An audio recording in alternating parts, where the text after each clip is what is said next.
মধ্যপ্রাচ্যের ফুটবল ইতিহাসে ইরাক একটি আবেগ, সংগ্রাম ও আত্মমর্যাদার নাম। যুদ্ধ, রাজনৈতিক অস্থিরতা আর দীর্ঘ সংকটের মাঝেও ইরাকের মানুষ ফুটবলকে বেছে নিয়েছে আশা ও ঐক্যের প্রতীক হিসাবে। 2007 সালে এশিয়ান কাপ জয়ের সেই অবিশ্বাস্য মুহূর্ত আজও দেশটির ফুটবল ইতিহাসে সবচেয়ে গৌরবময় অধ্যায়গুলোর একটি।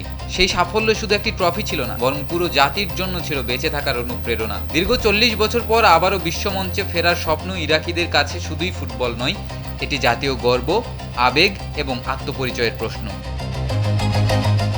এবারে বিশ্বকাপকে ঘিরে ইরাকের সমর্থকদের আবেগ যেন অন্য উচ্চতায় পৌঁছেছে।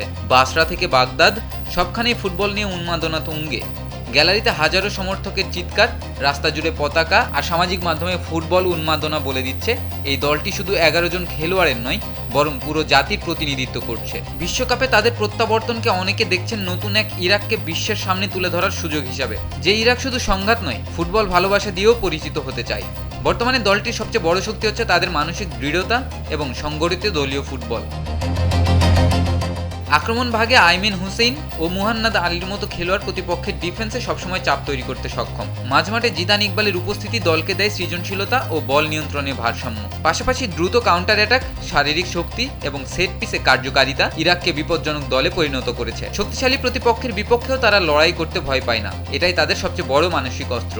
বর্তমান কোচ গ্রাহাম আর্নল্ড দলের ট্যাকটিক্যাল কাঠামোতে এনেছেন নতুন শৃঙ্খলা ও বাস্তববাদী কৌশল। তার মূল দর্শন হলো শক্ত ডিফেন্স গড়ে দ্রুত ট্রানজিশনে আক্রমণে ওঠা। অনেক ম্যাচে তিনি 4-2-3-1 কিংবা 4-3-3 ফরমেশন ব্যবহার করেন, যেখানে মিডফিল্ড কম্প্যাক্ট রেখে প্রতিপক্ষকে জায়গা কম দেওয়া হয়।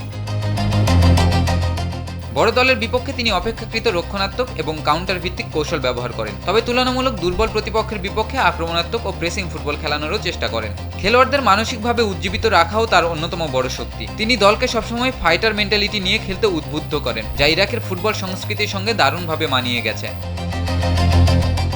বিশ্বকাপে ইরাক কত দূর যাবে সেটি এখনই বলা কঠিন, তবে একটি বিষয় নিশ্চিত, এই দলটি কাউকে সহজে ম্যাচ জিততে দেবে না। তাদের লড়াকু মানসিকতা, সমর্থকদের আবেগ এবং সংগঠিত ফুটবল যে কোনো বড় দলকে চাপে ফেলতে পারে। হয়তো তারা শিরোপার প্রধান দাবিদার নয়, কিন্তু এবারে বিশ্বকাপে ডার্ক হর্স হিসেবে ইরাককে অনেকেই গুরুত্ব দিচ্ছেন। আর যদি দলটি নিজেদের আবেগকে নিয়ন্ত্রণে রেখে পরিকল্পিত ফুটবল খেলতে পারে, তাহলে বিশ্বমঞ্চে বড় কোনো চমক দেখানোও অসম্ভব নয়।